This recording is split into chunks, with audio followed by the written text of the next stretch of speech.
Bonsoir, merci de m'accueillir. En effet, je vais vous parler ce soir d'une collaboration qui dure depuis 2008. Alors pour une fois, je ne vais pas parler de la NRT ou de dessin de caractère, mais plutôt de mon activité de graphiste, puisque donc je suis graphiste indépendant à Besançon depuis à peu près cette période-là d'ailleurs, parce que même si j'ai fini mes études en 2002 à la NRT, mes premières années, après être sorti de ce post-diplôme, étaient plutôt consacrées au dessin de caractère. À l'époque, j'avais prolongé le dessin du minuscule. C'était mon projet de recherche à Nancy, à l'atelier. Et j'avais travaillé un peu avec des amis sur des projets plutôt de scénographie, en fait. Et en 2006-2007, j'étais à Rome, à la Villa Médicis. Et c'est là où j'ai fini le minuscule, en fait. Et donc en 2008, c'est à peu près là que se situe le début de ma carrière, entre guillemets, mais disons mon activité professionnelle en tant que graphiste à Besançon. L'année précédente, j'avais eu la chance de travailler pour un festival, toujours à Besançon. C'est une ville à laquelle je suis très attaché, j'y vis et j'y travaille depuis toujours. Un festival qui s'appelait Musique de rue. Et l'année suivante, donc, à la faveur d'un appel d'offres, j'ai décroché ce projet. Alors, c'est un projet qui me tenait à cœur, puisque c'était le théâtre municipal de Besançon qui allait ouvrir sous une nouvelle forme, dont je vais vous parler. Et ce théâtre de Besançon, il se démarque d'abord par une architecture particulière, par Claude Nicolas Ledoux. Vous connaissez peut-être l'architecture de Ledoux au XVIIIe siècle, et cette gravure célèbre qui est la vue du théâtre de Besançon dans un œil. Besançon, c'est une ville marquée par le socialisme utopique. C'est la ville de Fourier, la ville de Proudhon, la ville de Victor Hugo, mais aussi celle de Ledoux, qui était un architecte, on va dire, très engagé du côté d'une utopie sociale. Et il y a la Saline Royale d'Arquesnan, non loin de Besançon, mais ce théâtre en était l'expression, puisque Ledoux, lorsqu'il dessine ce théâtre, abandonne le plan traditionnel à l'époque du théâtre à l'italienne, cloisonné avec des loges pour les riches et un poulailler pour ceux qui n'ont pas de sous, au troisième niveau, pour revenir à une forme d'amphithéâtre, de manière à ce que la scène soit visible de tous les endroits, sans distinction de classe. Et il place des colonnes, comme vous voyez, au poulailler, précisément, au troisième étage. Donc une architecture complètement nouvelle pour un théâtre à l'époque. Et là, vous voyez une photo qui date des années 1950. Alors, il y a très peu de traces de l'intérieur du théâtre avec le décor de l'époque, puisque le théâtre va brûler en avril 58, le 9 avril 58. Le théâtre brûle entièrement, c'est-à-dire il ne subsiste rien du tout du décor intérieur. À l'époque, il accueillait 2000 places, maintenant la jauge est inférieure, c'est de l'ordre de 1200 places. Mais l'architecture elle-même reste. C'est la salle qui a été entièrement refaite. 1785, donc, c'était l'ouverture du théâtre à Besançon, le théâtre qu'on appelle aujourd'hui le théâtre Ledoux. 1785, c'est aussi à cette année-là où Bodoni, que vous voyez ici, Giambattista Bodoni, réalise ce qui passe pour être quelque part l'expression définitive du caractère que vous connaissez sans doute, parce que quand on dit c'est Bodoni, c'est un Bodoni, c'est quel Bodoni? Bodoni a gravé des dizaines, des centaines de caractères dans tous les corps, dans tous les corps, pour un certain nombre de systèmes d'écriture. Il a une œuvre absolument prolifique, mais on peut voir que dans l'œuvre de Bodoni, dans cette édition particulière, c'est la lettre au marquis de Cubière, 1785, on voit vraiment le style de Bodoni qui s'affirme, non seulement dans le romain, mais aussi dans l'italique, avec ses capitales un peu fleuries, que vous voyez là. Donc ça, c'est un... Et il se trouve que c'est 1785 également, la même année que le théâtre de Besançon. lorsque l'appel d'offres est sorti, puis qu'il fallait rendre une note d'intention pour proposer une nouvelle identité, j'ai tout de suite pensé à associer Bodoni et Ledoux, parce que ces deux personnages me semblaient aller bien ensemble. Et le projet en question s'appelait le Théâtre musical de Besançon. C'était le nouveau nom qu'allait prendre cette institution. Et le troisième élément, c'était de travailler à partir d'un cercle. Un cercle noir qui allait devenir le support du logotype. Ce logotype étant un clin d'œil, c'est le cas de le dire, à l'œil de Ledoux, cette fameuse gravure, la vue du théâtre dans l'œil. Et c'est comme ça qu'a commencé le travail graphique autour de l'identité du théâtre musical, avec un vocabulaire essentiellement abstrait, des pastilles de couleurs et des cercles. C'était l'équation de départ. Vous allez voir ici, donc ça c'est le premier programme de saison qui s'ouvrait sur la vue de la gravure de Ledoux. Et ensuite, des pages où il n'y avait que du texte. Alors, il faut donner un peu aussi d'éléments de contexte. À l'époque, le directeur du théâtre, donc le théâtre musical de Besançon, était Loïc Boissier, un personnage fascinant, extrêmement intéressant, très cultivé, très littéraire également. Il écrivait des textes extrêmement soignés pour le programme. Sensible à la typographie, sensible au graphisme également, et il était porteur d'un projet assez ambitieux pour le théâtre, qui était de l'ancrer donc sur des petites formes du théâtre, de la musique baroque, de la musique de chambre, et du théâtre musical aussi, des formes d'opérette également, qui venaient renouveler en attirant à Besançon de nouvelles compagnies. Bref, il avait des convictions assez fortes qui partageait donc avec moi au moment où ce programme se lançait, puisque c'était encore une fois un nouveau théâtre. Et assez rapidement, on s'est très bien entendus tous les deux.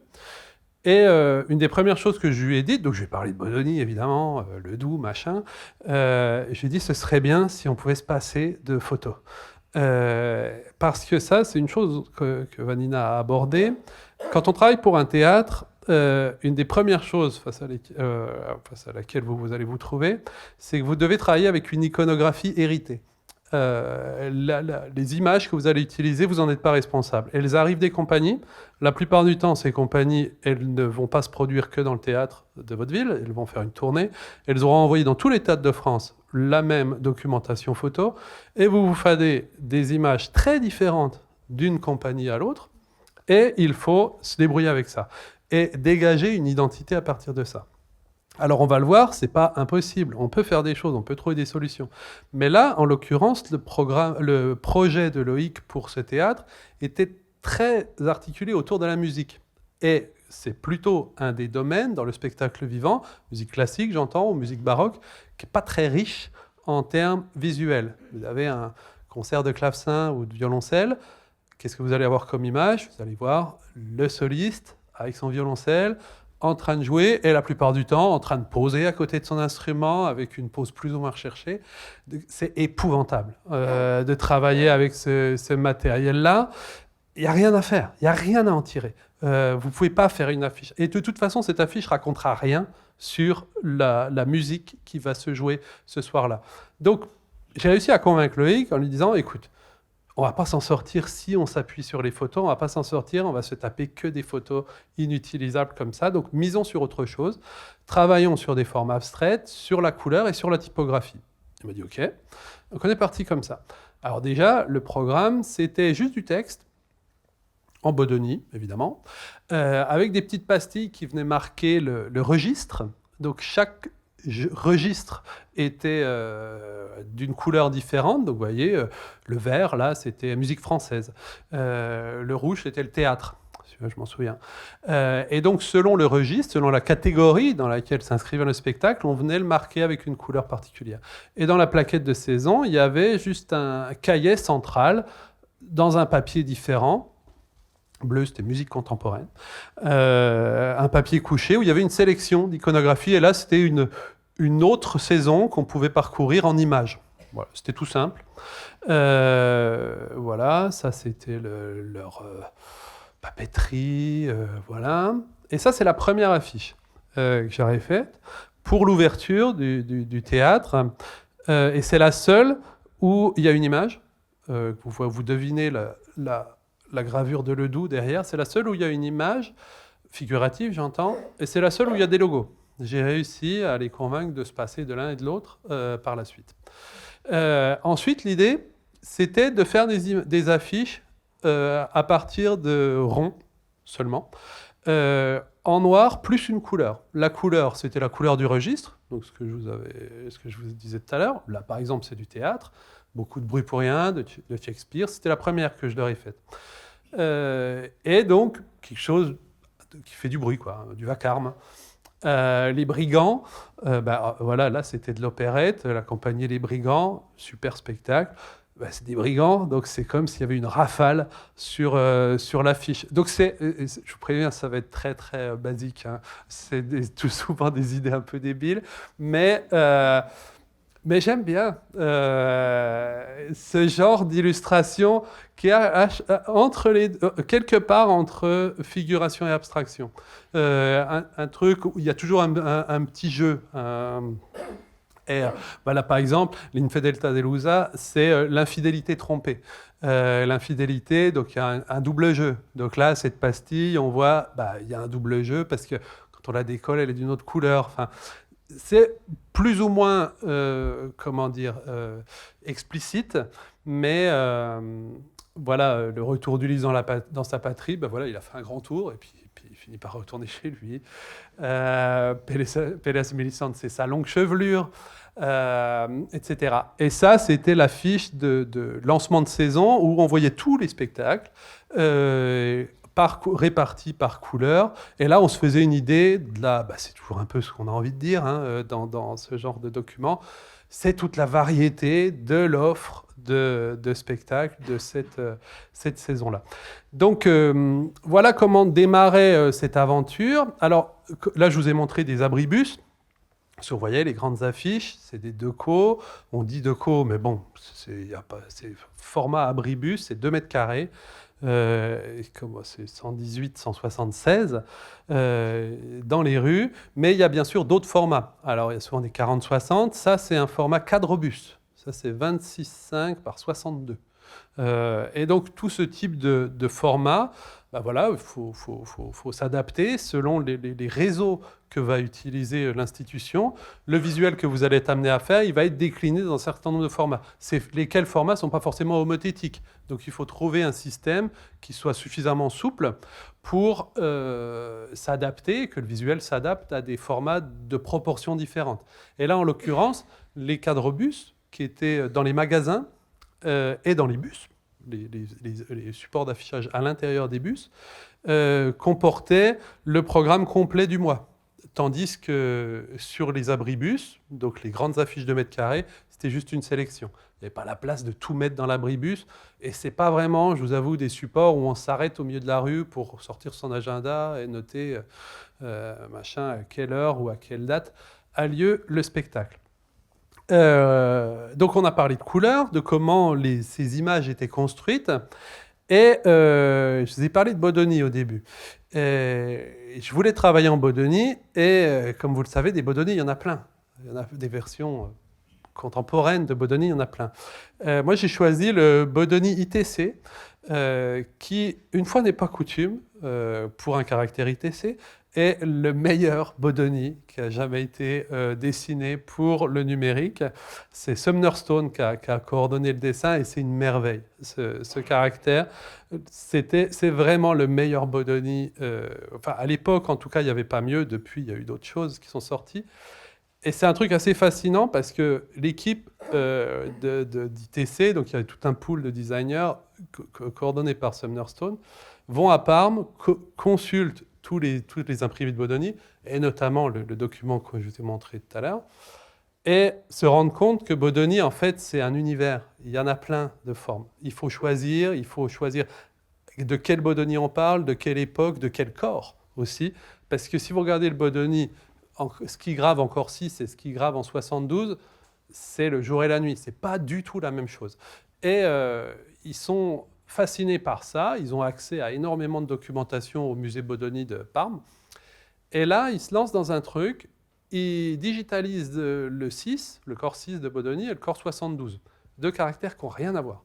Et à l'époque, c'était le tout début d'une technologie chez Adobe qu'on appelait Multiple Master, qui embarquait un principe de corps optique. C'est-à-dire, pour la première fois dans la typographie numérique, on pouvait faire varier le dessin d'un caractère en fonction de sa taille d'utilisation.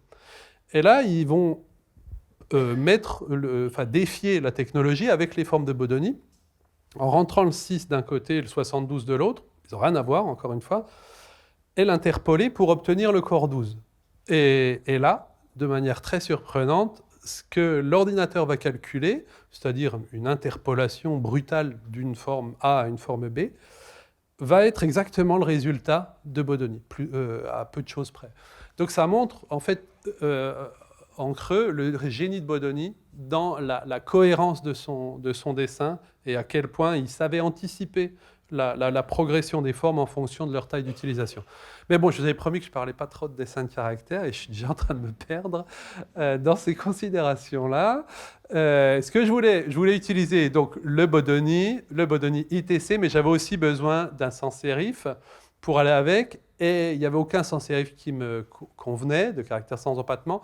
Donc j'en ai dessiné un à partir du squelette de Bodoni, comme si on avait tracé le Bodoni au stylo bille. Donc juste avec un trait à l'intérieur et l'épaissir comme ça. Et l'épaissir de manière complètement régulière, sans aucun contraste entre plein et délié, ce qui est un non-sens, enfin ce qui est un scandale plutôt sur le plan typographique, parce que, toute proportion gardée, hein, en typographie, les horizontales sont toujours plus maigres que les verticales. C'est des règles optiques auxquelles on déroge rarement.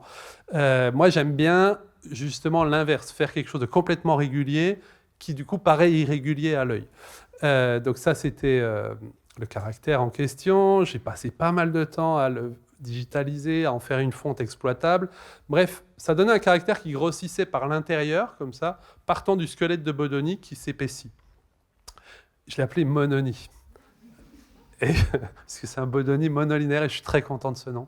Et je ne l'ai toujours pas publié, mais vous n'avez pas le droit de l'utiliser parce que je vais bientôt le publier. Et voilà, bref. Et ce qui était cool avec cette construction par squelette, c'est que je pouvais commencer à le déformer sans déformer son trait. Je déformais le squelette en fait.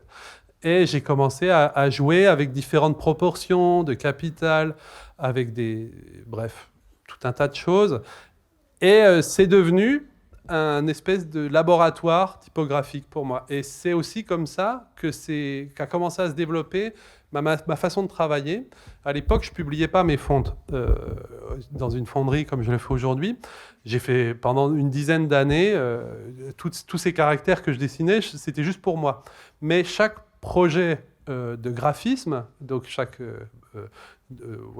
commande qu'on me passait était pour moi l'occasion de détourner l'objet de la commande pour passer une partie de mon temps à dessiner des caractères dont j'étais le seul utilisateur.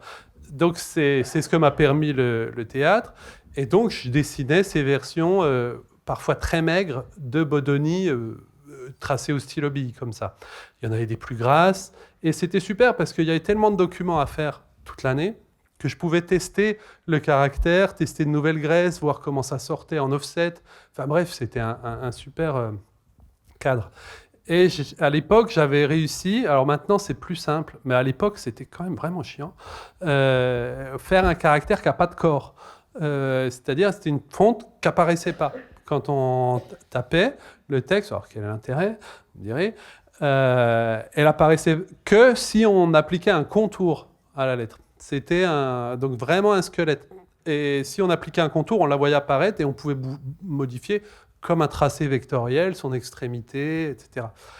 Ça paraît tout con comme idée, mais en fait, les fontes peuvent pas, un fichier fonte ne peut pas contenir de tracé ouvert. Donc là, typiquement, dans une fonte normale, si vous essayez de le faire, il va tracer un trait entre les deux extrémités du C. Parce qu'une forme doit être fermée dans une fonte. Il faut qu'il y ait un début et une fin. Et puis que ça revienne au même endroit surtout. Donc bref, j'avais contourné un peu ce problème-là pour faire ce Mononi 0, donc qui n'avait pas d'épaisseur et qui me permettait dans les affiches de paramétrer comme je voulais la graisse. Bref, voilà. Et bref, l'identité a continué du théâtre, et je vais aller un peu plus vite pour les prochaines déclinaisons, parce que vous verrez que c'est un peu toujours les mêmes ingrédients, mais cuisinés de manière différente. La fois d'après, toujours tous ces cercles de couleurs, mais ils étaient flous et superposés. Sachant que le noir, c'était la superposition de toutes les couleurs. Donc ça, c'était la couve. Et là, j'ai commencé à faire des dégradés. Alors c'est cool parce qu'on a vu le travail précédent et d'Annette qui m'évoquait la même chose, mais qui est dans une espèce de maestria dans ces bricolages d'images. C'est vraiment extraordinaire. Mais là, voilà, j'ai commencé à introduire les dégradés. J'adore les dégradés. J'adore ça. J'adore ça, j'en mets partout. Enfin, j'essaie de ne pas en mettre tout le temps, mais quand je peux en faire, j'en mets.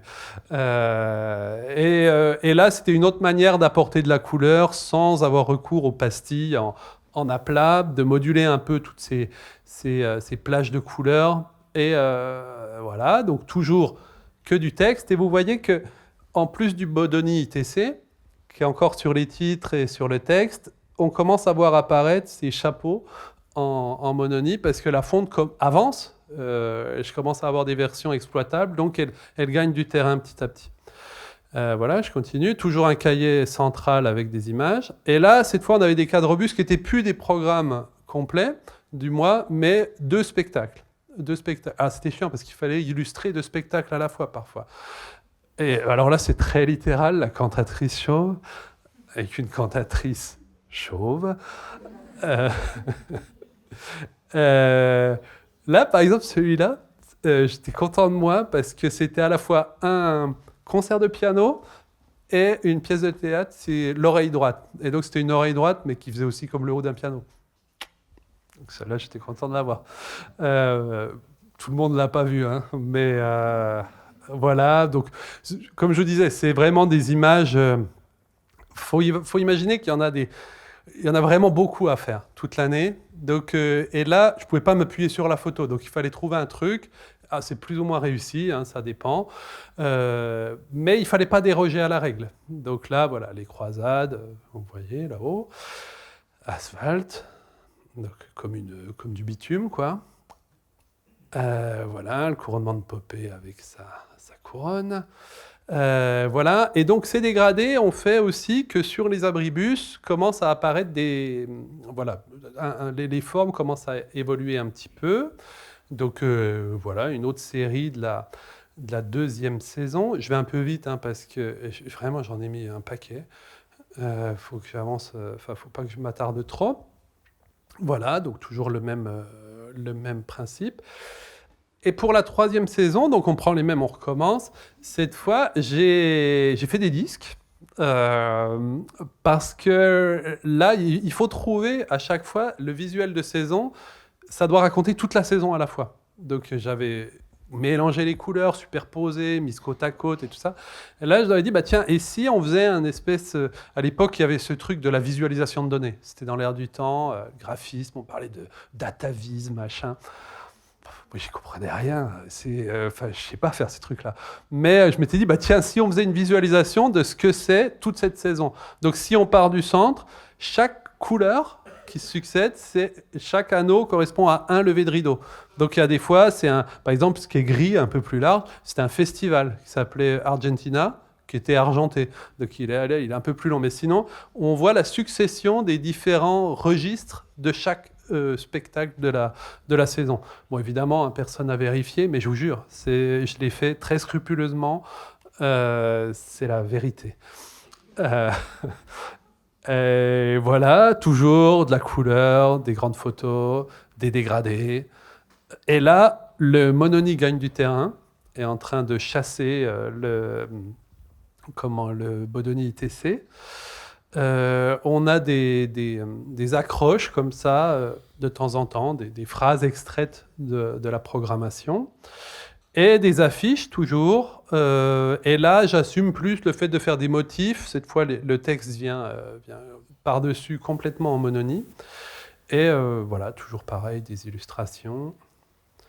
Alors, c'était très plaisant de monter ces images que en vectoriel et d'essayer d'épuiser toutes les...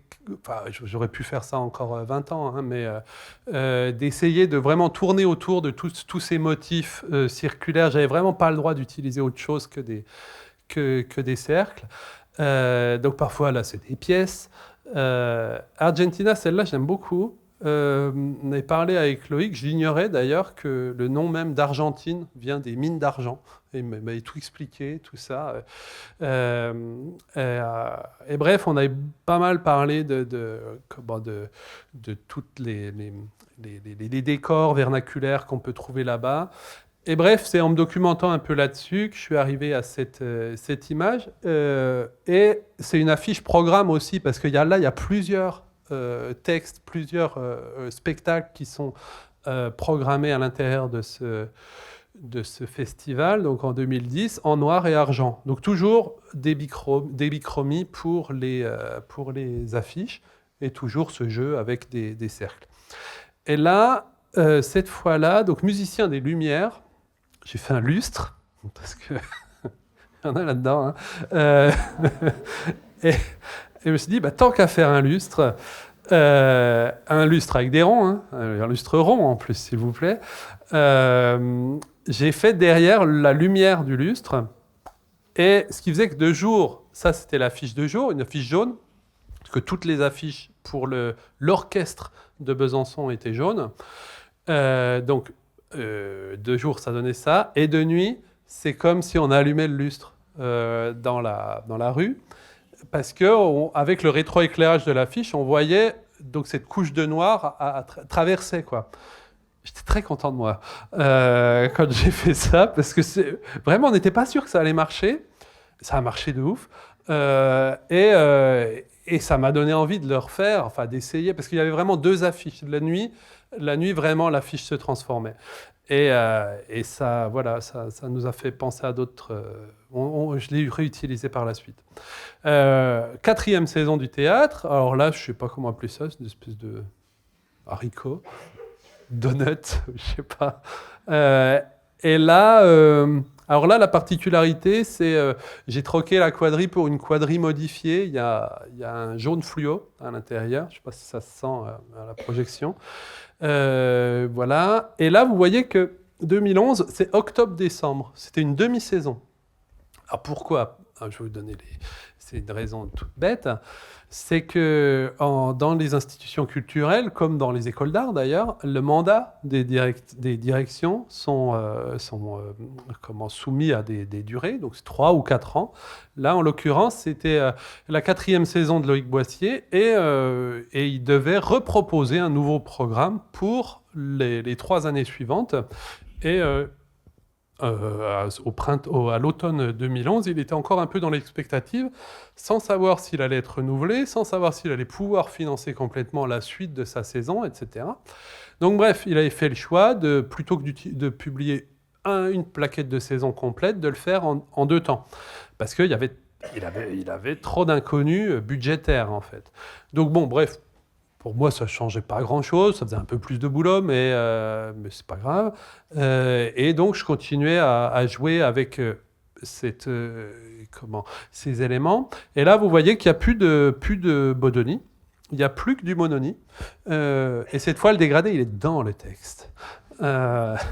Et ça, c'est parce que, grâce à l'imprimeur avec qui on travaille depuis le début, c'est l'imprimeur Simon à Ornans, un excellent imprimeur offsetiste, qui, dès le départ, s'est équipé avec les meilleurs rips, les meilleures machines en trame aléatoire, parce que je vous disais que j'adore les dégradés, mais un dégradé, ça pardonne pas. Si vous êtes si c'est mal réglé et mal imprimé, ça marche pas du tout. Là, vraiment, avec cet imprimeur-là, on a vraiment poussé le truc sur ces trames aléatoires pour pas que le dégradé linéarise, c'est-à-dire qu'il casse à un moment, souvent au début et à la fin du dégradé, il y a une rupture nette. Et puis la trame aléatoire, vraiment, ça donne un velouté. On arrive à imprimer des points 3-4%, ça passe encore. Alors qu'en trame mécanique, 3%, vous imprimez un point sur 4, quoi. Donc, euh, donc voilà. Et donc, comme je vous disais, donc, le programme de saison en 2 fois, qui se répondent comme ça. Pareil pour les affiches, le lancement de saison, les affiches de saison. Alors là, c'était des affiches de demi-saison, toujours en utilisant des tons directs. Et ça, c'est le cadre bus. Et là, voilà, cette année-là, je peux dire que c'était vraiment la saison que j'ai préférée parce que ça faisait 3 saisons déjà que je jouais avec cette matière. Et là, je commençais vraiment à pouvoir m'exprimer complètement. Alors, on est toujours dans le même registre semi-abstrait. Tartuffe, voilà, qui est toujours dans la dissimulation. Là, c'était Voyage, une boule à neige. La voix humaine, ça, c'était un spectacle. Alors, Loïc me racontait toujours les spectacles avant de faire l'affiche, parce que parfois, c'est des spectacles en création ou tout ça. Enfin, lui, il connaissait beaucoup mieux, il me faisait le pitch en 5 minutes. Et là, c'était un nigiaphone, c'est-à-dire un des personnages était derrière une vitre à l'accueil. Cyrano, bah, c'est son nez, évidemment. Voilà, les montagnes, j'ai fait des montagnes. Et The Second Woman aussi, c'est une femme qui attend. Pendant toute la pièce, elle attend un coup de fil. Donc, voilà, c'est vraiment basique hein, comme idée, mais c'est rigolo. Hansel et Gretel, vous savez, il y a cette maison en bonbons. Voilà. Et ça, c'est l'abribus. Et je vous avais dit que j'avais envie de continuer à faire de jouer avec le rétroéclairage. Vous savez que la maison en bonbons de la sorcière, là, ils y mettent le feu dans le conte. Donc au verso, en fait, c'était comme si le réglisse fondait. Et de nuit, c'est comme si l'affiche fondait elle-même, enfin, disparaissait. Voilà, il y en a eu d'autres. Ça, c'était Micro de Pierre Rigal, un chorégraphe français sportif. Voilà. Et donc là, il y avait d'autres fils de micro derrière et ça qui transformait l'affiche le soir. Ça, c'était assez drôle. Cabaret New Burlesque, c'était ce film comment il s'appelait Mathieu Amalric, qui s'appelait Tournée. Une troupe complètement burlesque des feuillages. Et donc vraiment un truc hyper kitsch, hyper chargé. Donc cette affiche est passée, j'étais assez content. Et puis le soir, ça devenait vraiment le cabaret pour le coup. Voilà. Et bref, on arrive là au bout de la saison. Et en fait, le directeur, donc Loïc Boissier, n'est pas renouvelé. On apprend ça au début du printemps. On a bouclé la saison. La collaboration se passe hyper bien. Et là, il me dit, bah non, c'est fini. Je vais quitter mes fonctions. Je vais quitter Besançon. Il y aura un nouvel appel d'offres, parce qu'en fait, le théâtre va changer de forme. Ça s'appellera plus le théâtre musical. Donc là, bon, fin de l'aventure. Voilà, le théâtre allait plus du tout exister, enfin, il allait plus avoir la même direction, mais surtout, même le nom allait disparaître. Donc toute l'identité visuelle était bonne à acheter. La dernière affiche et le dernier spectacle, en fait, de la dernière saison, c'était Musique du Soleil de l'orchestre de Besançon. Donc, vu que c'était l'orchestre, il fallait que je fasse jaune. Je ne choisissais pas la couleur, vu que c'était en fonction du registre que la couleur était définie. Donc là, ça tombait bien, c'était jaune. Musique du Soleil, alors je fais un soleil. J'ai vachement cherché le truc. Mais j'ai pas fait qu'un soleil. Parce qu'au dos, là, j'ai fait la lune. Donc ça, c'était imprimé derrière. Et l'autre imprimeur avec qui on a beaucoup travaillé à ce moment-là, c'était Les Arts Graphiques. À l'époque, toutes les affiches étaient imprimées en sérigraphie. Et avec Les Arts, on travaillait beaucoup justement sur ces histoires de dégradés et de trames. Là, c'est un détail de la trame aléatoire du dégradé que vous voyez là.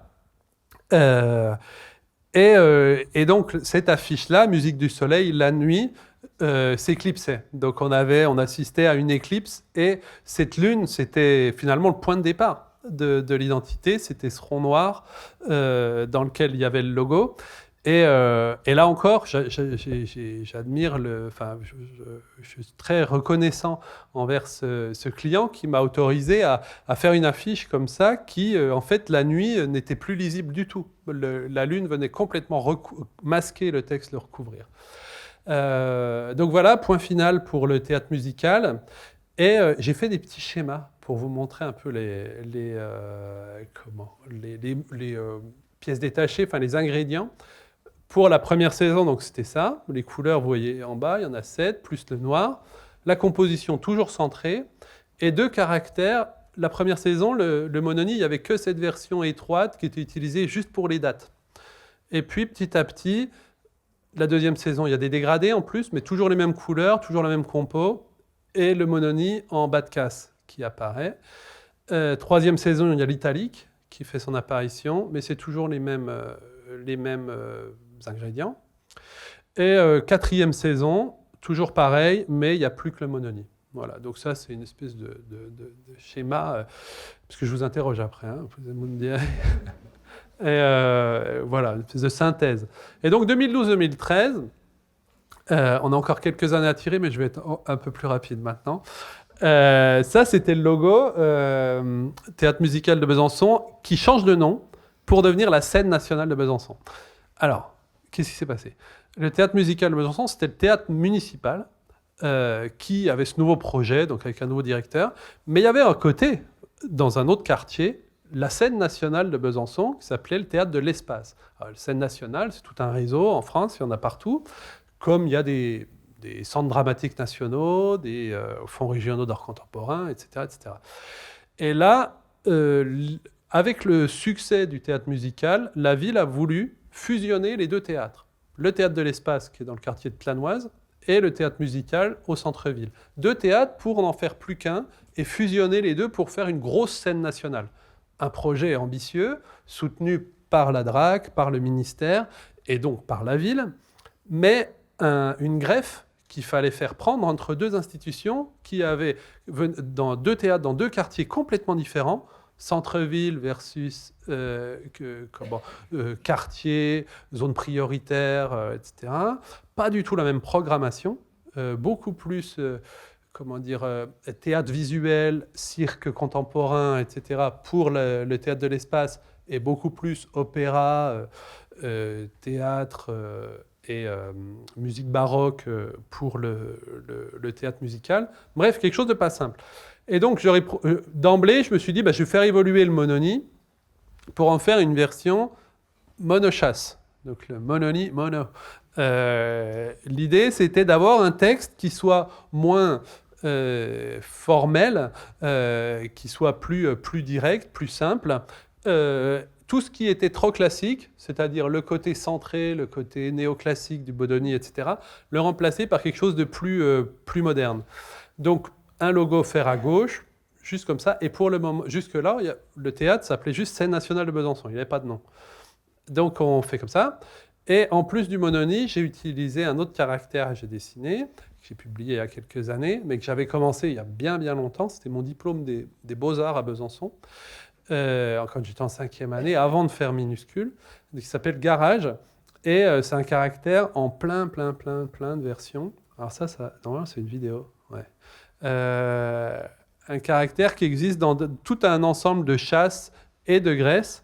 Là, je vous voyais juste une graisse dans différentes chasses, mais c'est un caractère complètement géométrique dans lequel j'ai essayé vraiment d'épuiser toutes les proportions possibles dans un caractère typographique. Et donc, je l'ai combiné au Mononi pour construire cette nouvelle identité visuelle. Alors, au passage, je suis passé un peu vite là-dessus. Quand le théâtre musical a fermé puis qu'ils ont ouvert il y a eu un nouvel appel d'offres.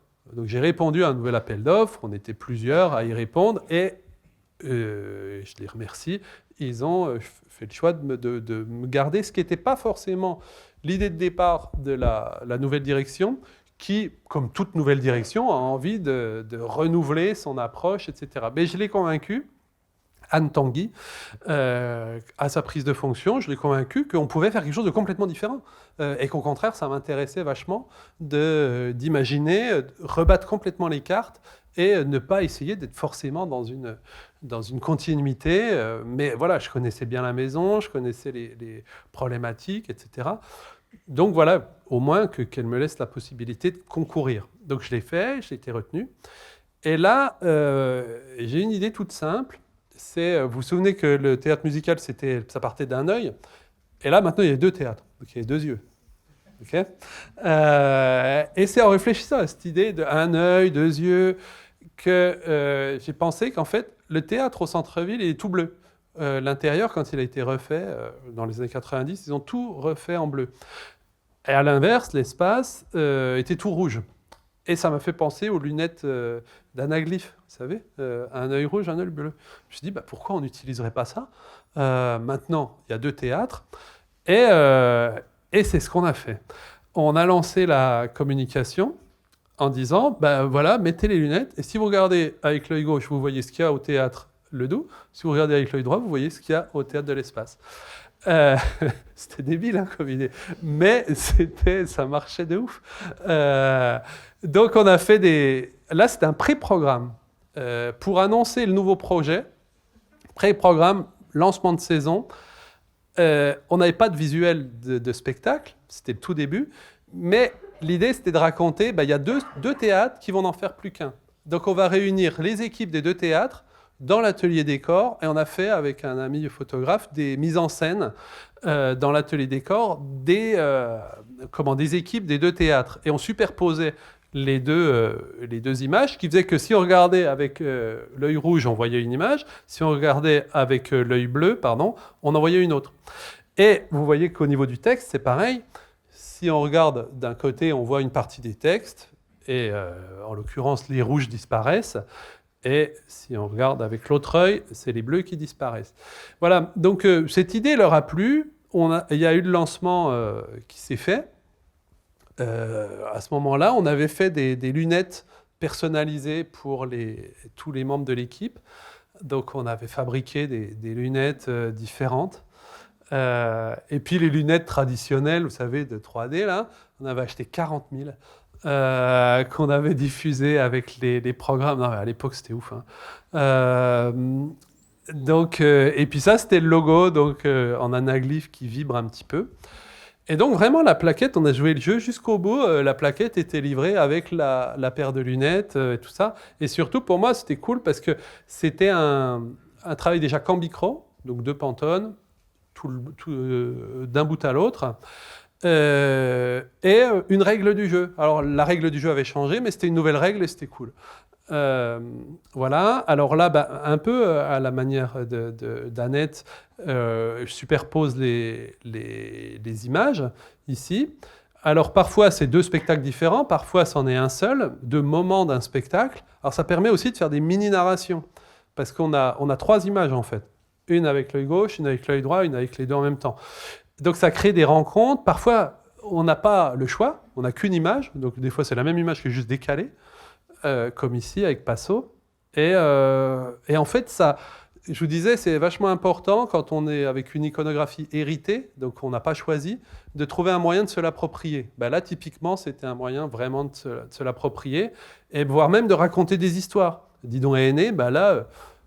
l'opéra, il est résumé en une image. Ils sont amoureux, il meurt, elle pleure. Ok. C'est ça, la base. Voilà, je dis qu'il y a... En fait, il y avait... Le dernier cahier était quand même en noir et jaune, parce que c'est les infos pratiques. Mais sinon, donc, tout était rouge et bleu, et les affiches aussi. Et là, tout ce que j'avais fait au départ, c'est-à-dire faire des affiches sans aucune photo, là, c'était tout l'inverse. Parce que le nouveau projet artistique était beaucoup plus concentré sur le visuel, sur du spectacle vivant, très visuel. C'était vraiment l'exact opposé. Donc il fallait s'adapter à ça. Et s'adapter aussi aux habitudes de spectateurs, de l'espace, qui avaient l'habitude de choisir leur spectacle en fonction des photos. Ça, c'est vachement important aussi quand vous travaillez pour pour une institution comme ça. Par exemple, avec Loïc, je vous disais, les textes étaient vachement travaillés, mais il s'adressait à un public de mélomanes, amateurs de musique classique. Ce public-là, ils vont choisir leur spectacle en fonction du soliste, en fonction de quel opéra est joué. C'est ça qui va les attirer, pas la photo du violoncelliste. En revanche, sur du spectacle, beaucoup plus du spectacle, je sais pas, du nouveau cirque, de la danse, etc., l'image va être 1000 fois plus expressive que ça. Donc vous voyez, c'est vraiment deux façons. Il faut s'adapter aussi, adapter les moyens. Il n'y a pas une bonne formule. Là, le contexte était différent. Donc là, typiquement, c'est la même photo décalée. Et ça crée un nouveau truc en les superposant. Voilà. Donc plein de façons. Alors, je ne sais pas si ça se voit bien. Non, on voit que dalle. Bon, c'était une trame un peu spéciale. Je voulais avoir sur les affiches en offset la même trame que chez les Arts. Sauf que aujourd'hui en offset, on ne peut plus voir la trame. Les machines offset sont tellement précises que voilà, même si vous utilisez la trame la plus grossière du RIP, ça ne marche jamais.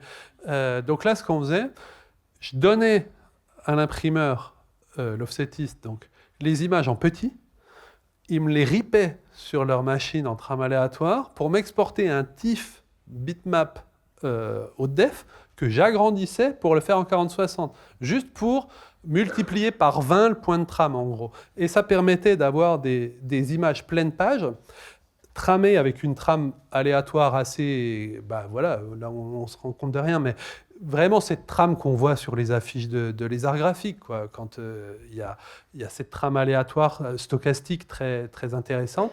En fait, ça me permettait d'utiliser des images, voire des détails d'images en 40-60.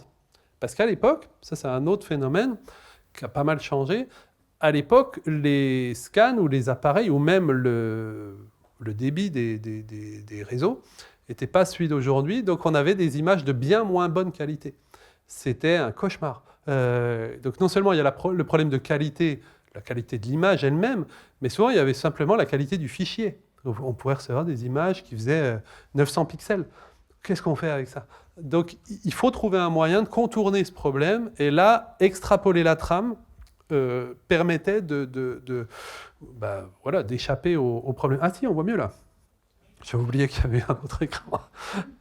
Voyez, c'est ça la trame stochastique. Grossie. Et ben ça, si vous regardez au compte fil un bon imprimeur en trame aléatoire, ça ressemble à ça, sauf qu'il ne sait pas faire autrement que hyper fin, indécelable à l'œil nu. Et là, avec l'offsetiste, on l'avait fait comme ça. Et c'est grâce à Lézard et au génie de Santos, qui est en pré-presse chez les arts graphiques, qui en fait, lui, a détourné des RIP offset pour les faire rentrer dans un process sérigraphie. C'est comme ça qu'il a renouvelé et que Lézard a amené cette nouvelle signature. Donc bref, voilà, je continue. Toujours des micros, taquet, parce qu'il faut en faire beaucoup. Des affiches. Ça, c'est un truc, on a vu avec le théâtre musical, mais là, on parle de 30-40 affiches par an. Donc, il faut trouver un système et après, on déroule. Toujours en bichromie, donc 2 tons, 2 pantones. Et voilà.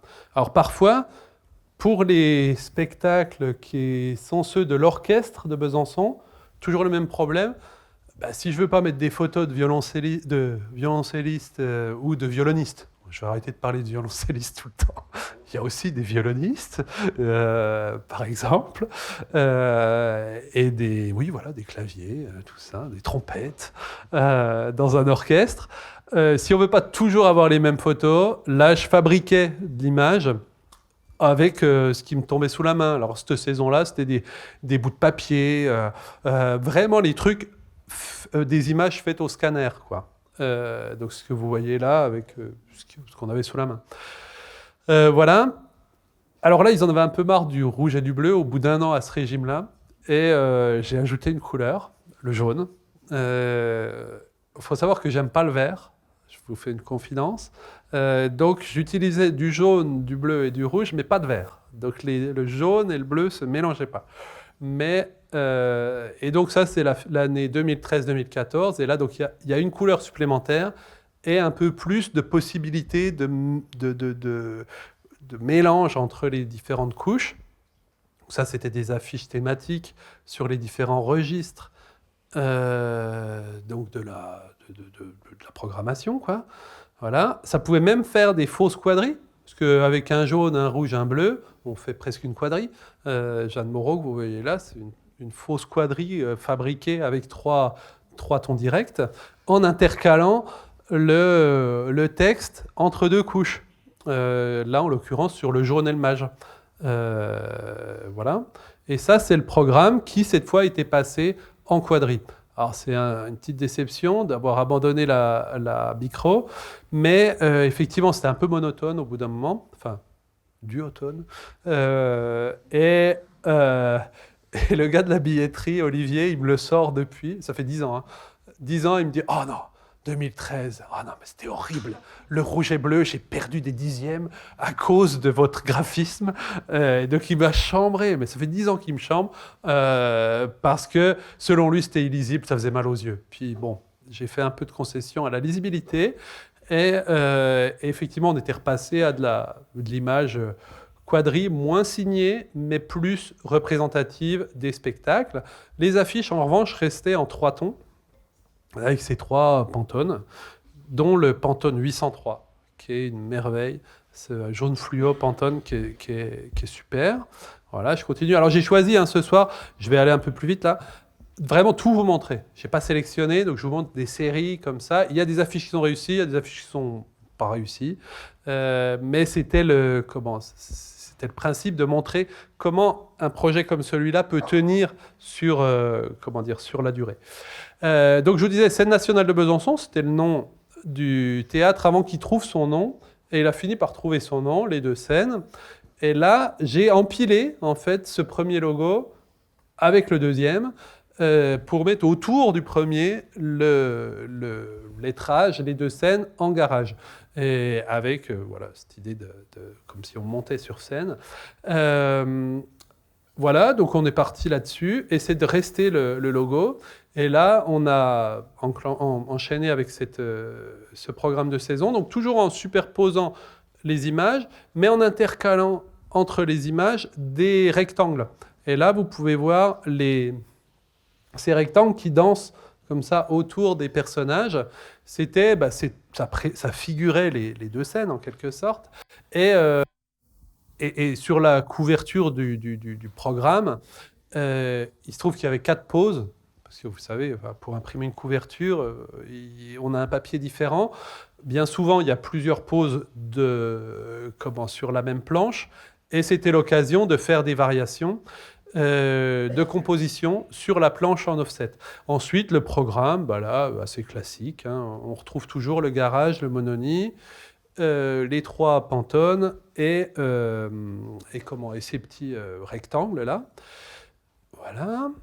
Et ça, c'est une série d'affiches, des abribus, où là, il y avait toute une campagne pour imposer le nom Les 2 scènes dans l'esprit du public. C'est-à-dire, ça y est, ils avaient trouvé enfin un nom, ça marchait bien, c'était cool, mais il fallait vraiment au lancement de la saison, marquer ça.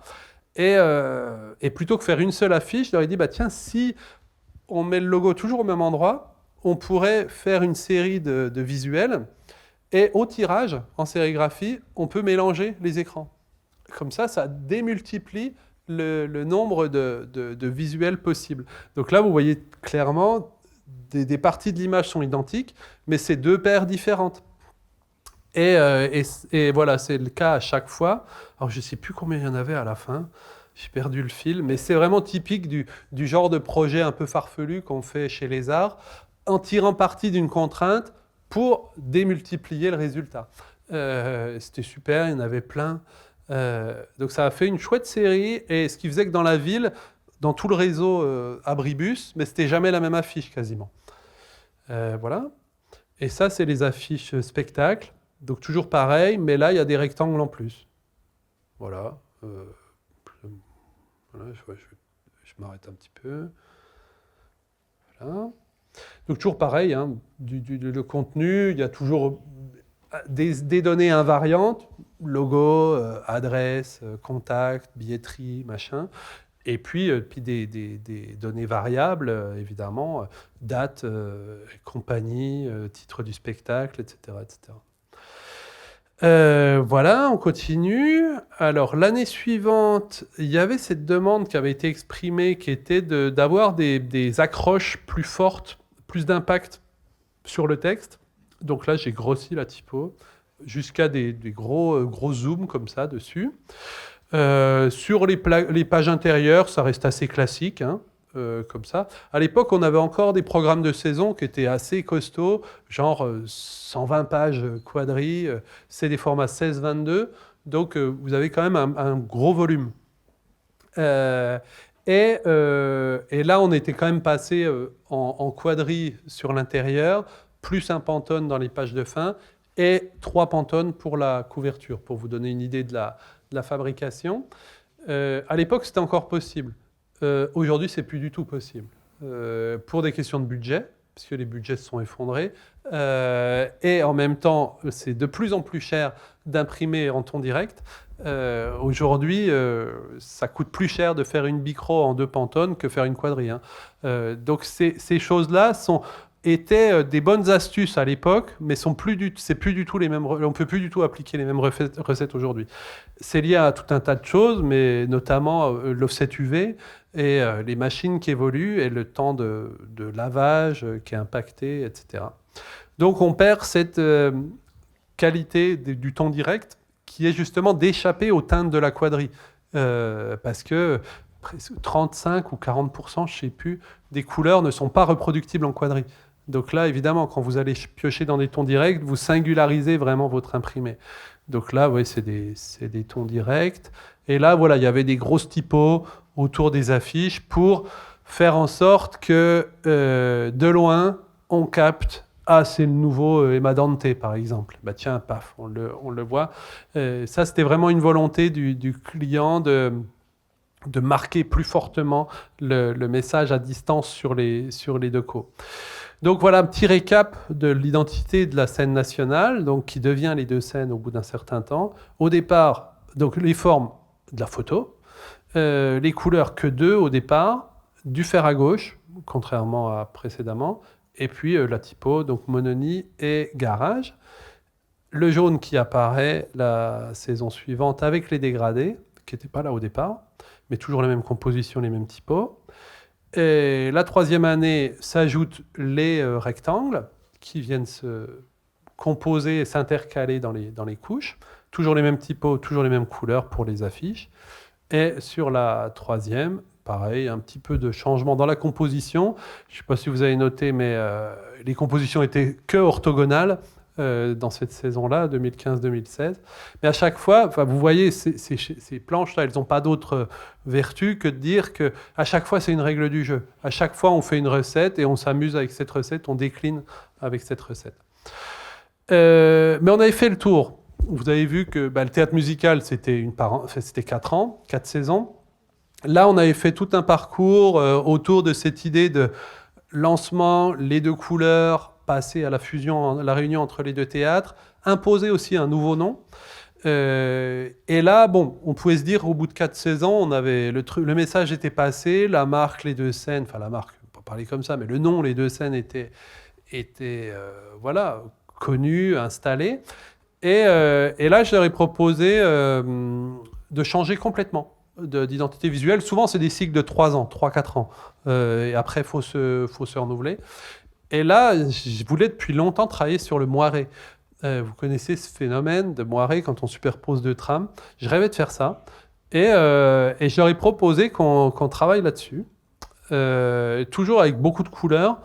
Et donc le moiré, tac. Ouais. C'est un peu hypnotisant. Là, c'est juste des traits hein, de CMJN, hein, enfin non, CMJ en l'occurrence, qui s'entrecroisent. Et je me suis dit, bah, tiens, on va faire ça sur une affiche. Parce qu'en fait, l'idée, c'était d'imprimer juste des traits, mais de mal repérer le papier. De faire bouger le papier au tirage. Et faire en sorte que ce soit jamais la même affiche. Parce qu'elle n'est jamais calée de la même façon. Et c'est ce qu'on a fait, toujours chez les Arts. Et c'était drôle parce qu'eux qui sont habitués à repérer, hyper bien, enfin au quart de point, quoi. Les tirages, là, je leur disais, ben non, on fait de travers. Enfin, c'était vraiment marrant. Et on décalait un coin avant, un coin arrière. Et c'était jamais la même affiche. Donc là, vous en voyez différentes versions, différentes itérations. Et ça, c'était la version offset. Alors là, en offset, par contre, je ne pouvais pas bouger, hein. Là, c'est toujours les mêmes. Et donc là, voilà, 100% abstrait, que des traits. Mais ça vibre un petit peu, c'est voilà, très formel comme ça. Et plus de photos. Il y avait quand même des photos à l'intérieur. Et là aussi, on commençait à devoir réduire un peu l'encombrement. Il fallait faire rentrer plus de spectacles dans le programme. Donc faire des pages. Là, vous souvenez, les premiers programmes, on avait une double page par spectacle. Là, on a 3 spectacles sur la double page. Donc on a 3 fois plus d'infos. Il y avait une programmation qui était de plus en plus dense. Et aussi, il fallait gagner un peu de place dans la plaquette pour que ça coûte moins cher. Aussi, ça c'est un truc vachement important. Travailler pour un théâtre, c'est faire vraiment beaucoup de supports imprimés toute l'année. Donc c'est vraiment un travail, toutes les semaines, il y a des choses à boucler. Mais c'est aussi faire des documents qui sont gratuits. Le programme de saison, on a beau y apporter le plus grand soin, faire en sorte que ce soit lisible, que ce soit clair, et que ça véhicule l'identité du théâtre. C'est pas des documents qu'on garde, c'est des trucs, Vanina le disait tout à l'heure, c'est des documents qui finissent à la poubelle. Et il faut à la fin que le prix de revient soit pas démesuré, parce qu'encore une fois, c'est des documents gratuits qui sont donnés. Donc on peut pas faire n'importe quoi. Pour gagner de la place, là, j'ai utilisé minuscule, parce que c'est un caractère qui se lit en petit corps, donc ça me permettait de gagner de la place. Ça, c'est le caractère en question. Que j'ai combiné avec le garage, avec ce système de traits. Et pour les affiches de l'orchestre, qui ne demandaient pas de visuel particulier, encore une fois, l'histoire du violoncelliste, hein, j'espère que ça va rester cette affaire. Là, c'est vraiment des images comme ça, quoi. Alors, ça a une relation assez distante avec le contenu, mais j'ai envie de dire, parfois le titre lui-même, hein, du concert a une relation assez distante avec le contenu, hein. Mais voilà, en tout cas, pour moi, c'était un terrain de jeu assez intéressant de jouer avec ces motifs un peu op-art comme ça, très CMJ, quoi. Voilà. Et quand il fallait mettre des photos, je les tramais alors là, c'était plus de la trame stochastique, c'est de la trame ligne. C'est une trame vectorielle, en fait. C'était chiant. C'était chiant à faire. Il fallait séparer les couches, vectoriser chaque couche, les recombiner ensuite. Ouais, c'est pas une série que j'aime beaucoup. Non, mais j'avoue, je suis vraiment transparent, je vous montre tout. Mais il y a des affiches, c'est la première fois que je les montre, hein, la plupart du temps, parce que voilà, parfois c'est juste pas terrible, c'est un peu moyen, quoi. Ça, c'était l'affiche 17-18. Et là, cette année-là, il y a un truc qui est apparu.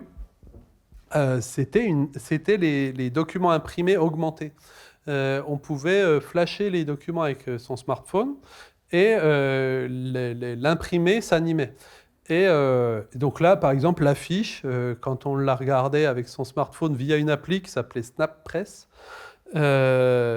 l'affiche s'animait. Bon, c'est un gadget, hein. Mais par contre, ce qui était intéressant, c'était que toutes les pages du programme étaient animées. C'est-à-dire qu'on prenait le programme et si on utilisait le smartphone, on avait accès aux vidéos sur l'image du programme et accès à la billetterie automatiquement via le truc. On l'a fait pendant 3 ans et puis en fait après les retours étaient pas, ça n'a pas changé la face du monde. On était très contents que ça marche. La billetterie mettait beaucoup d'espoir dans cette technologie, mais finalement les gens ont continué à acheter leur place comme d'habitude. Voilà, donc là toujours pareil, hein, les pages intérieures. J'avais abandonné aussi la tramline qui vraiment me cassait les pieds. Toujours en garage et en minuscule.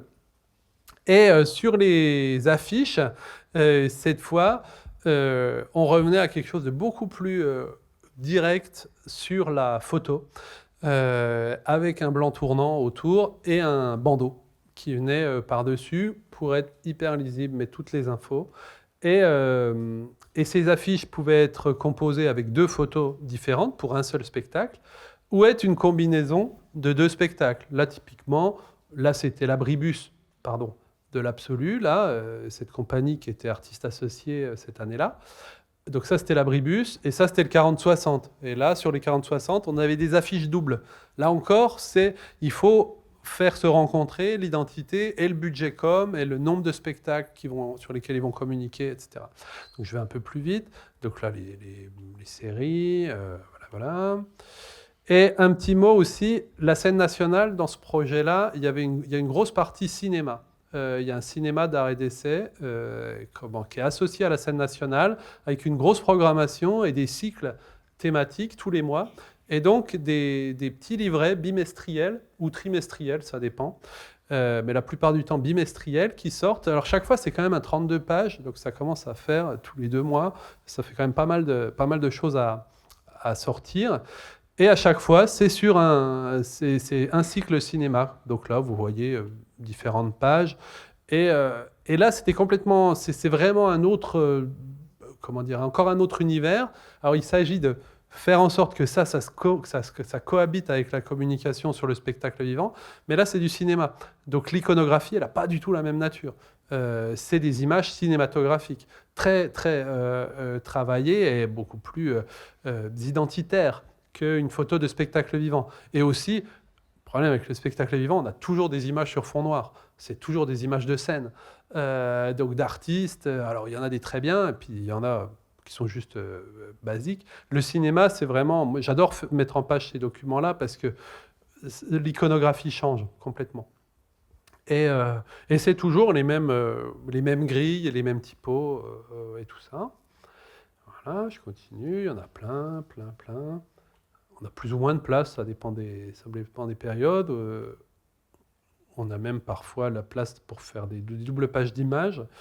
Mais à chaque fois, la couve et la 4e de couverture forment une seule image. Voilà. Alors, bien sûr, je joue aussi avec l'emplacement des blocs. Et voilà, parfois, on a une double page miraculeusement qui se libère. On peut se faire plaisir comme ça.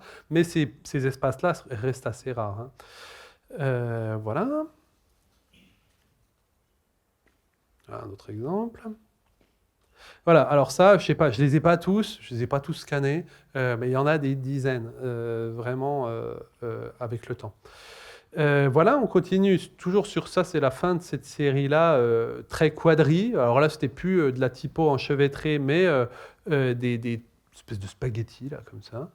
Voilà, je sais pas pourquoi j'ai fait ça, mais j'aime bien. Voilà. Alors là aussi, dans le programme, à chaque fois, il y a tout un travail aussi avec les équipes pour comment on parle de tout ce qu'il y a, donc les spectacles, comment on les porte bien, comment on les défend bien, mais comment on parle de tout ce qu'il y a autour. C'est aussi ça un théâtre, c'est tout un travail auprès des publics, etc. Donc voilà, chaque année on essaye de nouveaux trucs, d'ajuster. Alors c'est vraiment un travail de longue haleine, c'est vraiment passionnant. Donc là, cette année-là, on avait essayé des espèces de focus comme ça qui venaient rompre le fil de la programmation pour faire des focus sur tous les parcours qui étaient proposés aux spectateurs autour des spectacles. Pour les affiches elles-mêmes, là on est toujours dans de la quadrille et les mêmes ingrédients que l'année d'avant, mais il y avait ces spaghettis là qu'on retrouve en défonce par-dessus les images qui donnent une espèce de commentaire graphique sur les affiches et les images qui figurent à l'arrière-plan. Et les affiches cinéma aussi, il y en a aussi beaucoup tout au long de l'année, comme des espèces de pellicules comme ça. On voit alors parfois des images répétées, parfois des images tirées de plusieurs films différents quand c'est des séquences, enfin des programmes comme ça. Là, il y avait plein de films différents, mais ça crée toujours une forme de narration d'une image à l'autre. Donc il y a aussi tout un truc dans les jeux de cadrage, de vis-à-vis, etc. Voir comment ça se répond. Voilà, donc on est dans l'avant-dernier cycle. On a vu que là, on est revenu à quelque chose de beaucoup plus direct, frontal sur les contenus images. On voit de la photo en quadri, avec différentes compositions, vous voyez sur la gauche de l'écran, plus ou moins d'éléments. Mais voilà, on est sur quelque chose de... Ça a été un retour à une expression beaucoup plus, directe des contenus des spectacles. C'était vraiment une volonté, et ça accompagnait aussi une intensification de la programmation, et il fallait suivre quand même derrière. Et c'est là où, en 19-20, s'est posé la question. En fait, j'ai abordé ce problème-là. Je vous ai montré les doubles pages précédentes où il y avait ce truc d'action auprès des publics. Je leur disais, en fait, ça me surprend toujours, mais quand je vous vois bosser, parce que je les connais bien maintenant, c'est des copains dans l'équipe du théâtre, c'est des gens vraiment engagés sur je sais pas moi, la démocratie culturelle, l'accès au théâtre, etc. Ils ont énormément d'actions dans les quartiers et tout ça. Il y a un travail phénoménal qui est fait de ce point de vue-là. Et en même temps, toute leur communication est focalisée sur les spectacles. Et il fallait trouver un moyen de mettre en image cet aspect-là de leur métier, sans avoir recours à des images bouche-trou, des genres de pages chiantes, des programmes de saison où on voit un atelier avec des publics, alors on voit un atelier avec des enfants, un atelier je sais pas quoi. C'est des pages qu'on n'a pas envie de regarder, c'est des photos inintéressantes, c'est chiant comme tout. Mais il fallait parler de ce contenu-là, trouver un moyen d'en parler, avec quelque chose qui visuellement soit intéressant. Et de là est née l'idée de s'adjoindre le travail d'un illustrateur. Donc l'idée, c'était de faire une paire, un duo, entre le graphiste, qui était toujours moi, et un illustrateur. Alors j'aurais dit OK, j'étais OK. Moi, je ne sais pas faire des pictogrammes. Les clients me demandent toujours des pictogrammes, je déteste faire des pictogrammes.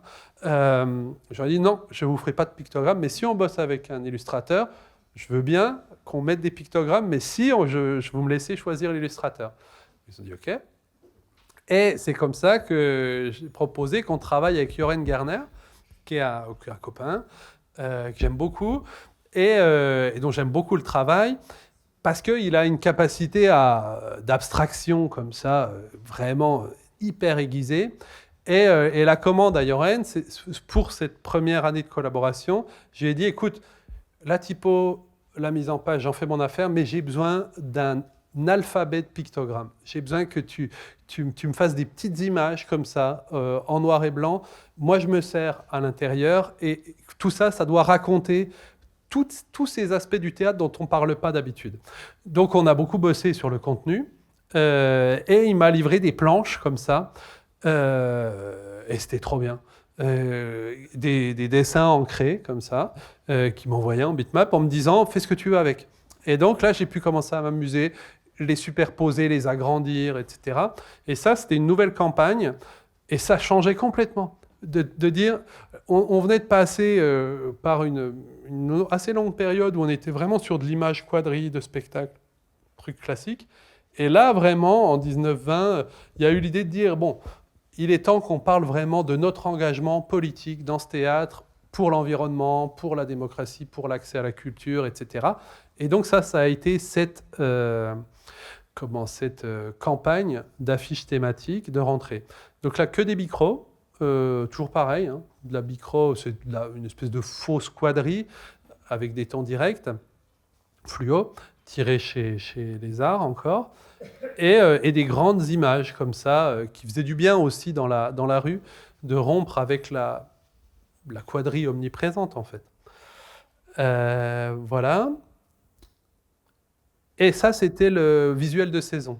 Donc, une superposition de tous ces aspects-là. Et donc là, on revenait à une expression quand même relativement plus abstraite. Enfin, abstraite, il y a des images figuratives, mais disons plus distantes avec le contenu.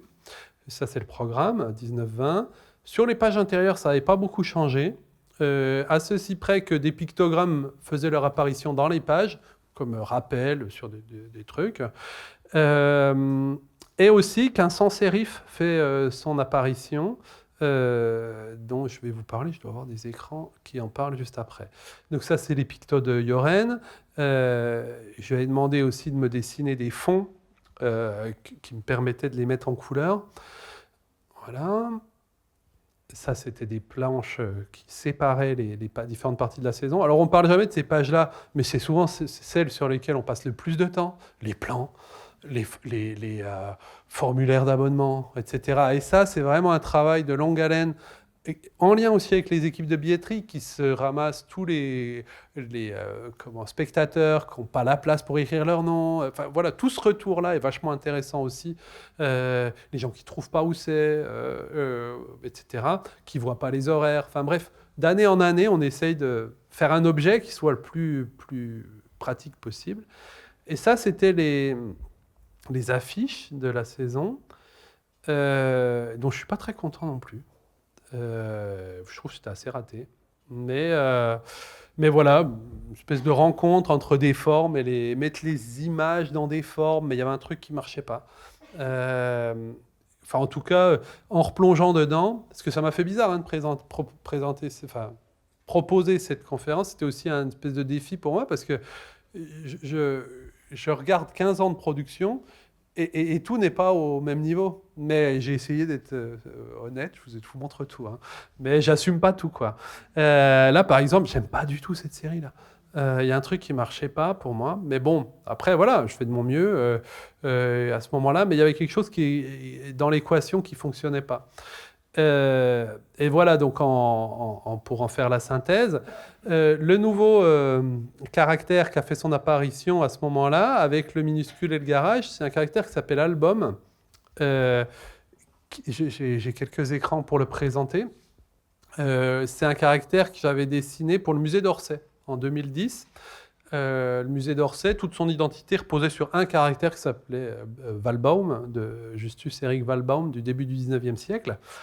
Et j'avais travaillé avec Philippe Milot en 2009-2010 à refaire l'identité typographique du musée d'Orsay en imaginant des versions ultérieures. Enfin, qu'est-ce qu'aurait fait Walbaum s'il avait vécu 100 ans de plus? Donc, sur la base du Walbaum, dessiner, donc le Walbaum, c'est ce que vous voyez en haut, dessiner un sans sérif au milieu et un slab, donc un caractère, une espèce de faux courrier, pour se conjuguer avec le Walbaum. Et donc j'ai enlevé 2 lettres à Walbaum pour faire album. Et c'est comme ça que le caractère a été publié presque 10 ans après. Parce qu'en fait, j'avais dessiné que 3 graisses pour Orsay. Un sang, non, 3 ou peut-être 2. Je sais plus, enfin bref, pas grand-chose. Qu'ils n'ont jamais utilisé quasiment. Mais au bout d'un moment, j'ai récupéré les droits, j'ai étendu la famille, et là encore, le travail avec les 2 scènes m'a permis de le tester grandeur nature, entre guillemets. Donc ça, c'est l'album Slab, que j'utilise aussi maintenant en texte. Et là, on arrive dans l'année du Covid. Donc on est en septembre 2020. On a vécu le premier confinement au printemps précédent. Les théâtres naviguent à vue. On ne sait pas comment va se passer la saison. Donc on fonctionne par trimestre. On n'a plus un programme pour la saison complète. C'est un cahier qui est fait comme le bimestriel du cinéma, un 32 pages broché, comme ça, enfin agrafé. Je travaille toujours avec le matériel de Yoren, quelque chose de plus peint, alors là, il y a un abécédaire qui démarre pour parler de la saison. Et ensuite, voilà, des pages où on a voilà, différents aspects, des affiches, ça c'était la deuxième partie de la saison, et des affiches où là, on change complètement de vocabulaire. Et là, ça a été l'occasion de balayer pas mal de choses. Enlever le garage, enlever le minuscule, avoir plus qu'un caractère qui est l'album, album 100. Et en fait, c'est un moment où aussi il y avait l'idée de faire évoluer l'identité du théâtre, parce qu'en fait, les supports sur lesquels on travaillait depuis toutes ces années étaient devenus secondaires par rapport à la communication sur smartphone. En fait, l'idée, c'est comme aujourd'hui, quand on fait des sites web, on dit toujours le mantra mobile first. Même dans l'identité visuelle, en fait, je leur disais, mais finalement, aujourd'hui, les gens voient beaucoup plus vos stories Instagram que les affiches qu'on fait les abribus. Les affiches dans la rue deviennent des decos numériques. Donc, on a une partie du réseau à Besançon qui sont des affiches numériques. Donc, est-ce qu'on ne devrait pas changer la manière de penser la communication pour penser plutôt le format story, scroll, et ce que vous postez sur vos réseaux sociaux et votre site web, etc., machin, et penser l'imprimer en conséquence. Ils ont adhéré au truc et est venue cette idée d'avoir vraiment une communication par bloc, comme ça, très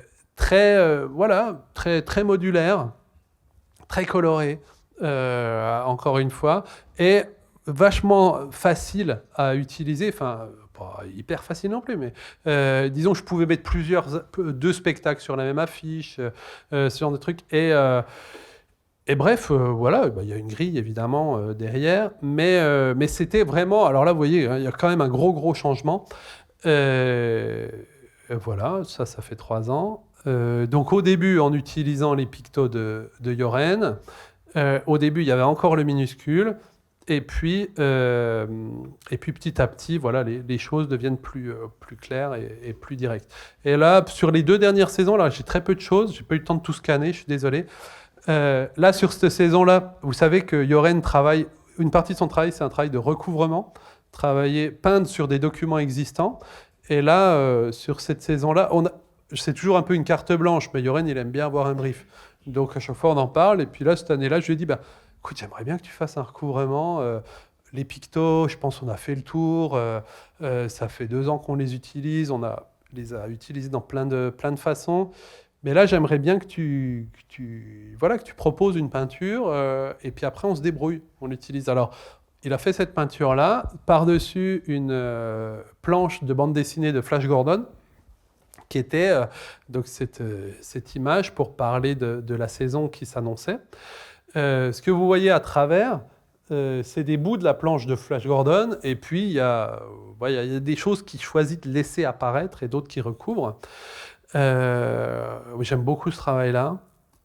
Et donc je l'utilise comme visuel de saison. Alors là, pour le coup, je me mets vraiment en retrait. Je fais quasiment plus rien. Je mets un bloc jaune, si. Non, mais évidemment, c'est plus de boulot que ça. Mais là, je me mets un peu en retrait par rapport au travail de Yoren, et je pense que c'est mieux. Et puis, je le combine après avec la couleur.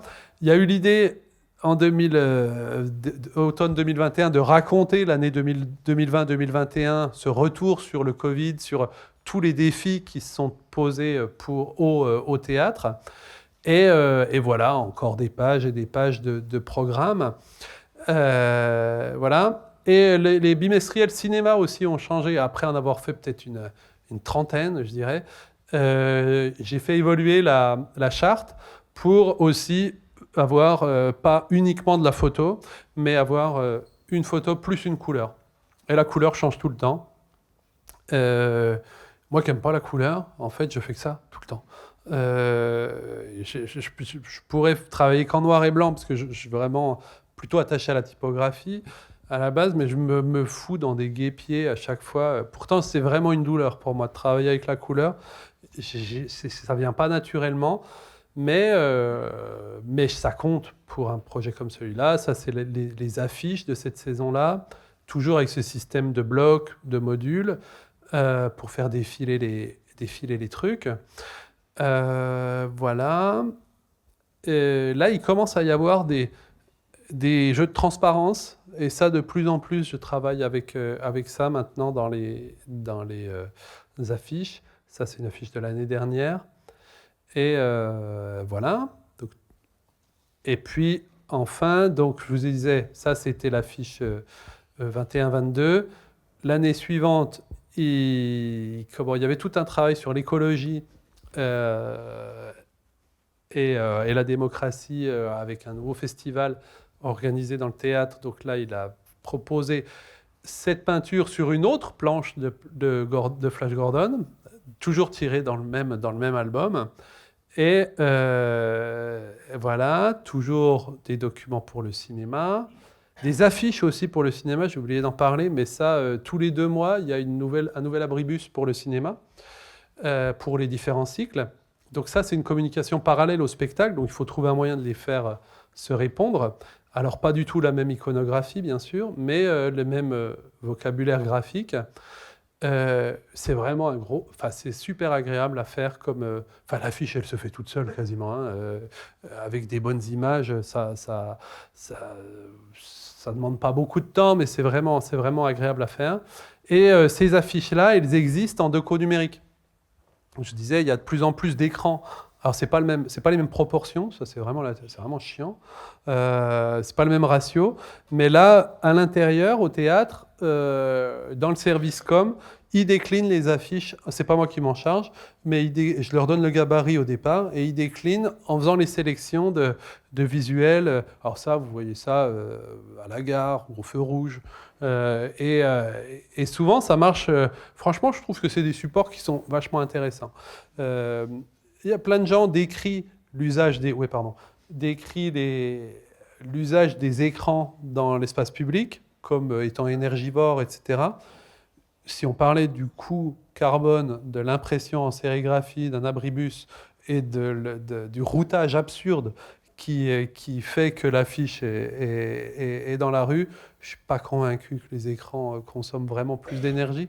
Mais après, si ça permet de faire de nouveaux médiums comme ça, et aussi ce que je vois comme intérêt, c'est que ces mini-séquences vidéo, la plupart du temps, servent aussi à faire des stories Instagram. Donc voilà, ça c'est des affiches mensuelles qu'on fait en ce moment, parce que là encore, pour des questions budgétaires, on ne peut plus avoir une affiche par spectacle, donc on fait des affiches programmes 40-60. Et là, l'idée, c'était d'avoir deux images en une en les combinant à l'aide de dégradés. Et ça, c'est le visuel de la dernière saison, la saison actuelle. On arrive à la fin d'un cycle, donc le cycle Flash Gordon, quoi, en quelque sorte. Yoren avait fait, vous avez vu, une peinture noire, une peinture blanche. La troisième, elle est grise. On est arrivé au bout du truc. Je ne sais pas du tout ce qu'on va faire l'année prochaine. Les dernières affiches que j'ai faites, c'est celle-ci. La dernière, c'est celle-là, je crois. Et il me semble que je suis arrivé au bout de mes slides. Vous avez regardé 400 slides. Donc bravo. Vous avez été courageux.